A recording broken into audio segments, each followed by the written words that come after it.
All right, your SEC Insider Hit this morning is brought to you by Acoustic Wave Treatment Center of Mississippi. If you suffer from ED, erectile dysfunction, just remember Acoustic Wave Treatment Center. They have an FDA-cleared medical devices cleared to clear blood vessels, short office sessions, no pain, needle, surgery, or medications. The latest proven treatment for ED is at Acoustic Wave Treatment Center. That's acousticwavems.com. acousticwavems.com. We're going to have David Johnson here in a minute. Rebels 247. The Out of Bounds Show is also presented by RPT and Rick's Pro Truck. Spray in bed liners. Spray in bed liners and lift kits, all at RPT and Rick's Pro Truck, their new retail location in Gluckstadt, Madison County. ricksprotruck.com. Welcome in, welcome in. Hope you're doing well. The Out of Bounds Show. Check out bowbounds.com. It's where you can find out what all we're doing. bowbounds.com. Also, the Out of Bounds radio app is new, brand new and updated. Download that. You're listening to WRKS ESPN 105.9 The Zone. We welcome in David Johnson, Ole Miss Insider, Rebels 247.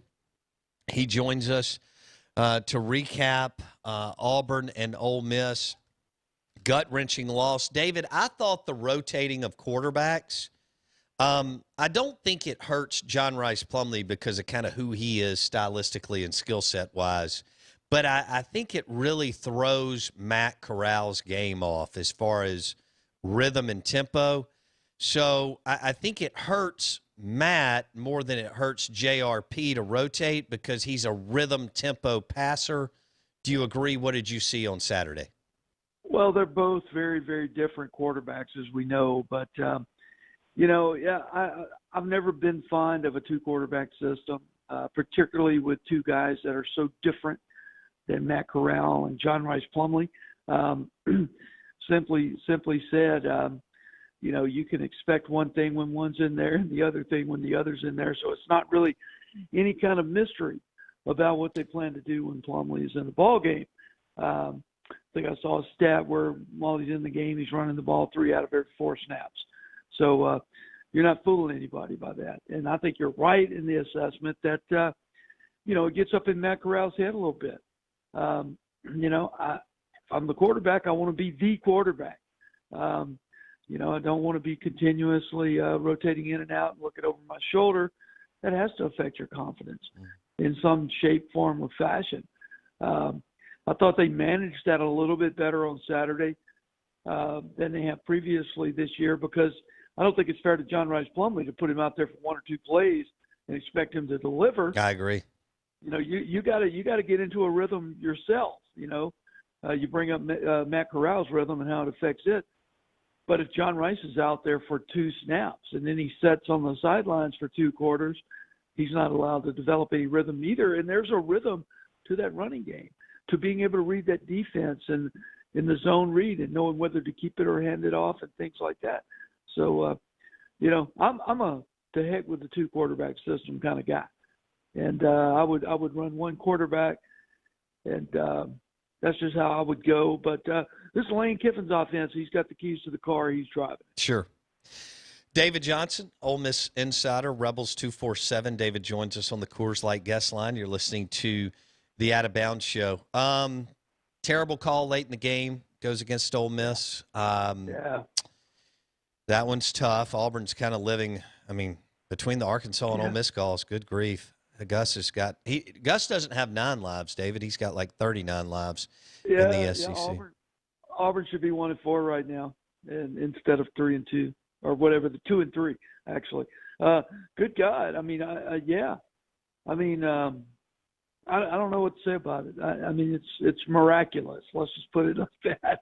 For if you're an Auburn Tiger fan, to get bailed out like that, 2 out of the last 3 weeks should have been SEC West losses, and they were victories. The SEC's got to fix itself, Bo. We have instant replay. We go through the trauma of instant replay every weekend with the delays in the game and all that. and cameras are everywhere. You've got almost every conceivable angle, from above, from the side, underneath. I mean, wherever you want to put a camera, and they foul something as obvious as that up. I mean, I'm I don't know who the instant replay official was, but by God, if I'm Ole Miss, he's on my scratch list forever. Yeah, no doubt. I'll tell you that. But how does that happen, Bo? How does that happen? I don't know. Literally, how does it happen? I kept thinking surely they're gonna stop the game here for at least a minute or so and check this thing out. Yeah. And then the clock management at the end, that surprised me with Lane. Burned 20 plus seconds. And look, I know he knows after thinking about it and watching tape on Saturday and Sunday, he knows that he made a mistake down the stretch. Your thoughts? Oh, there's no doubt about it. But, I mean, game management is part of the job description. And you're right. I mean, I sat there and counted, I think, 18 seconds that just were just wasted, absolutely wasted. And maybe if you had them back, you're not as, harried and frenzied at the end of that thing, and you got a chance to think about some things. Thought the use of timeouts were bad. Called timeout and then punted the football in a very close game, critical game in the fourth quarter. Thank goodness you punted because I think they were just about to go for it. In a situation that I don't know about this book of analytics stuff, but yeah, I'm gonna see if I can purchase it though. I'm very interested in reading this thing. But I don't know. I mean, the bottom line is Ole Miss is 1-4, Bo. They're going to Vanderbilt Saturday, and if they don't win that game at Vanderbilt, they're probably not going to win the rest of the year. Well, you got Mississippi State, so that's a good thing. Yeah, you do got Mississippi State, but they're very similar in their two teams. I think that don't know how to win yet. And well, that's true. Maybe that one ends in a tie after 15 overtimes. I don't know, but probably to all of our surprises, if you go back to August, probably a 0-0 tie. Oh goodness, David Johnson, Rebels 247 on the Out of Bounds show. David, what do you make of some of our listeners were asking this question, and Ole Miss comes out against Bama, and it's this aggressive. We're gonna lay it all out on the field. We're not gonna worry about making mistake. Aggressive approach, and looked really good. Took it to Bama as much as anybody else has, way more. And then have they gone a little conservative the last couple of weeks? Like it doesn't feel like they're playing with that aggressive approach the last two games. David, what do you see? I just think it's a case of this is not a pass happy offense. And it's not a run-happy offense. Truly, it's a take what you're going to give them the offense. And I think you're seeing that in the stat lines. I mean, Bama, Florida, Kentucky allowed Ole Miss to throw the football on them, and they did. And then Arkansas decides they're going to clamp down. Auburn decides they're going to clamp down on the pass and the run games there. So that's what they've been taking. And I don't think it's really less of an aggressive approach as more as it is simply Lane Kiffin going, okay, you're going to give me this, I'm going to take it. You're going to give me that, I'm going to take that. And I think that's what you're seeing right now. They ran for 280-something yards versus Auburn.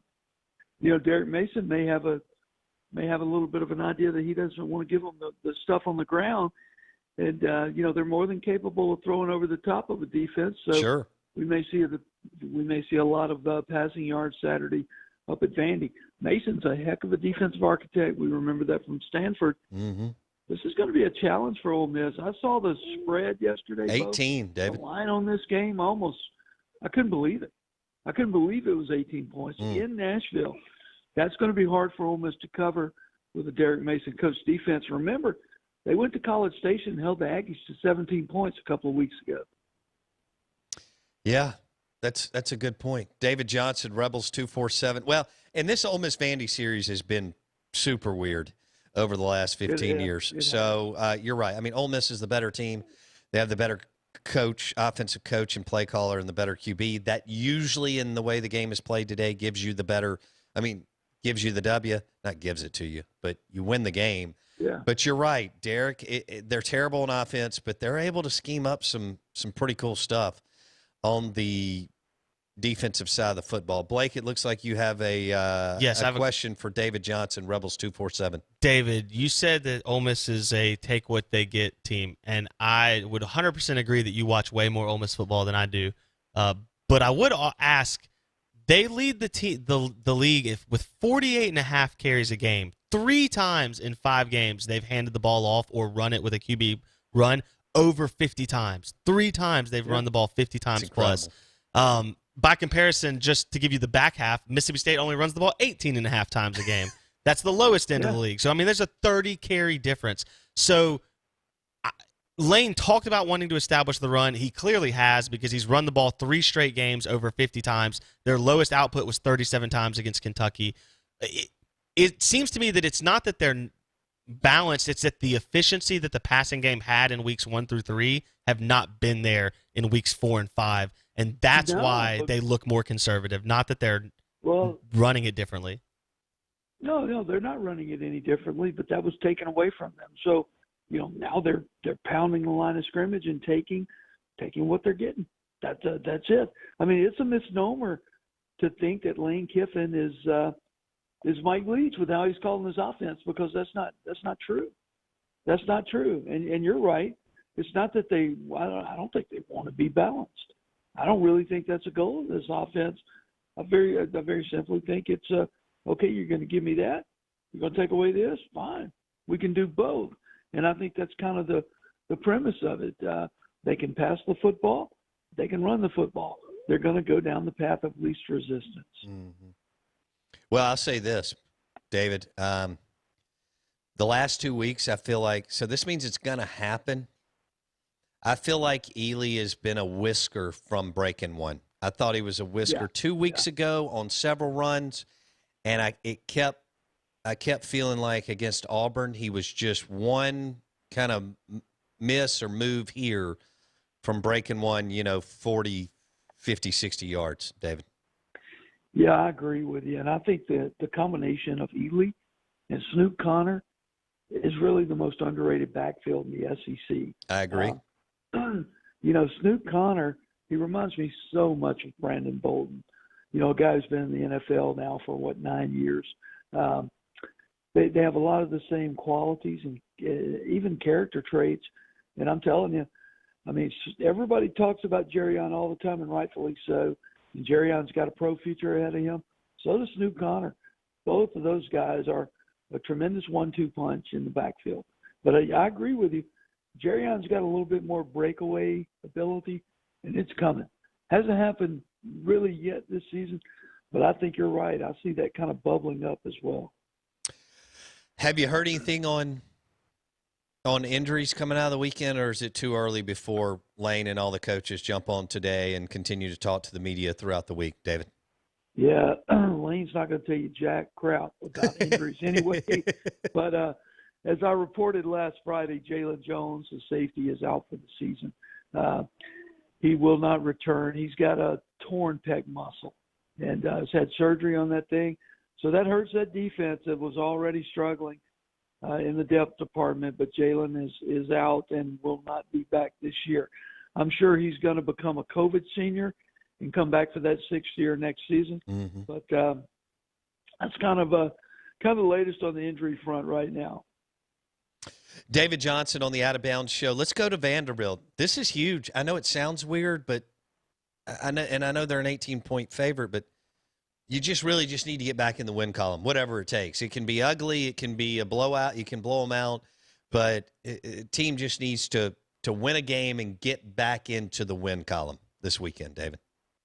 Yeah, to be honest, it may be their last opportunity for a win this year. I know that they've still got South Carolina and they're struggling, and Mississippi State is struggling. But, the SEC is more like the NFL this year than any other year I can remember. True. Where, you really don't know who's going to beat who on any given Saturday. So I still say they're going to sneak up, and they're going to beat somebody they're not supposed to. So Texas A&M may need to be on the lookout right there. This offense is good enough and productive enough that, we're going to wake up one Saturday and they're going to be on against a really good opponent, and they're going to sneak one out.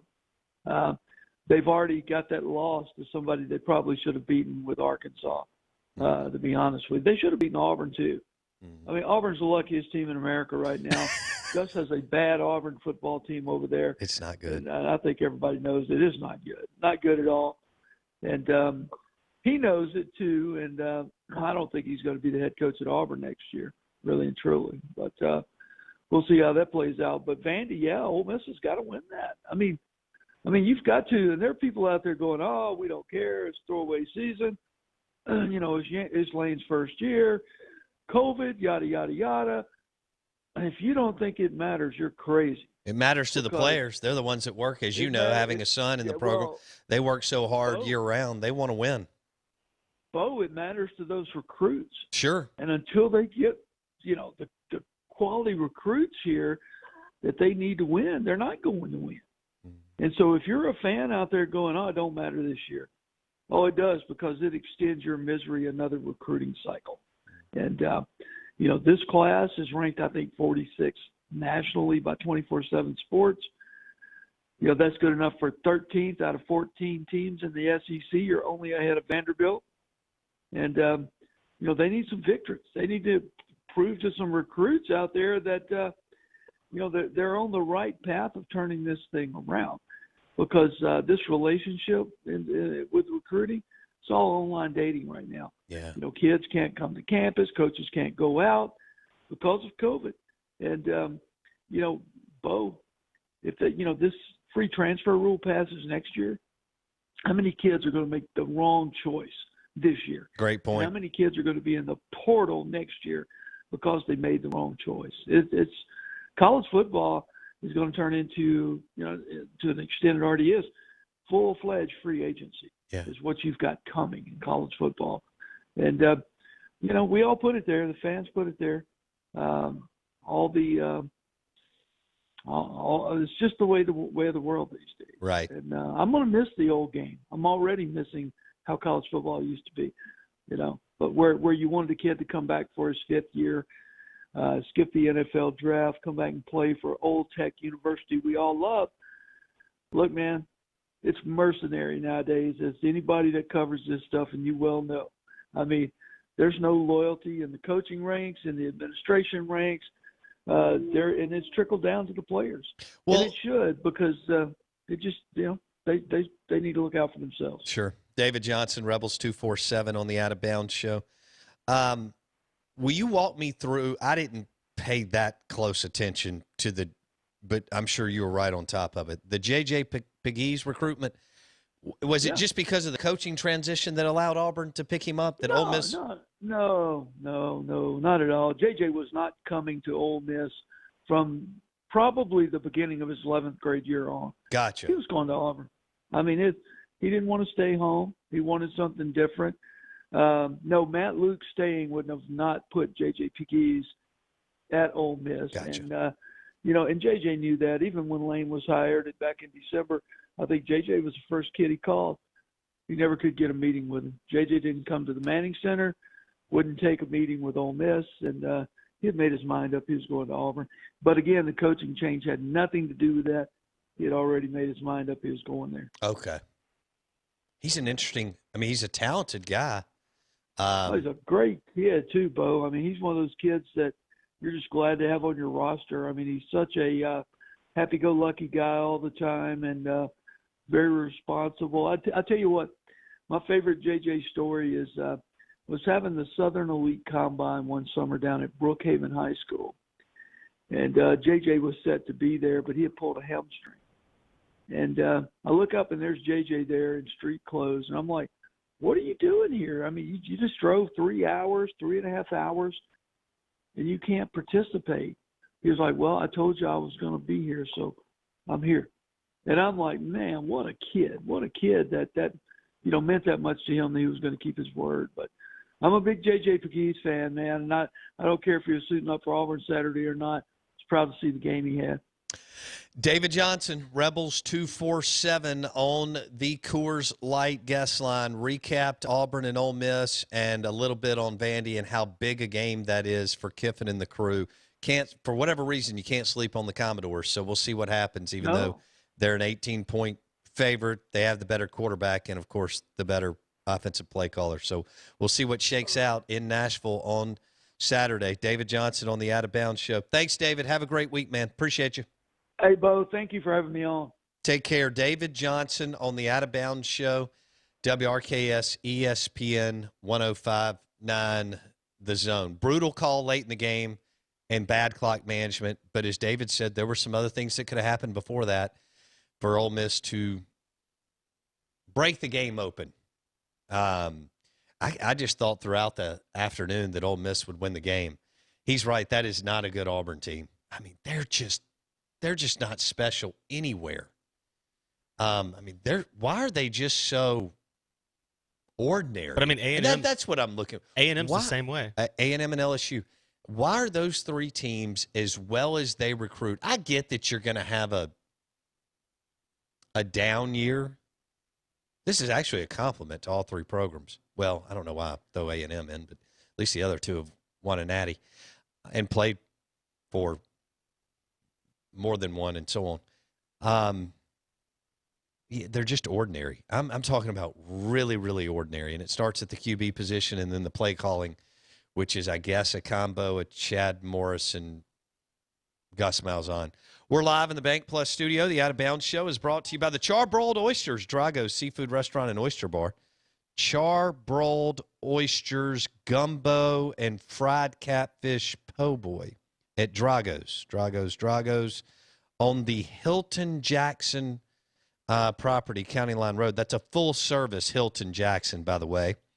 Great property, well-run, right across the street from Edwin White's Golf Shop on County Line Road. Charbroiled oysters at Drago's, maybe some gumbo and a fried catfish po' boy. Somebody yelling at you on the phone? And you're just letting him talk? Yeah, he's just talking. He's telling me some story. I don't know what he's saying. I love it. Yeah, I was just going to let him Why go. don't you put him on hold so we can focus on what we're doing? All right.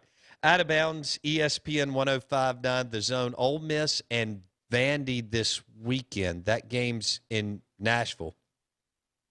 And then Mississippi State's in Tuscaloosa. That's one that some MSU fans I don't even think will watch.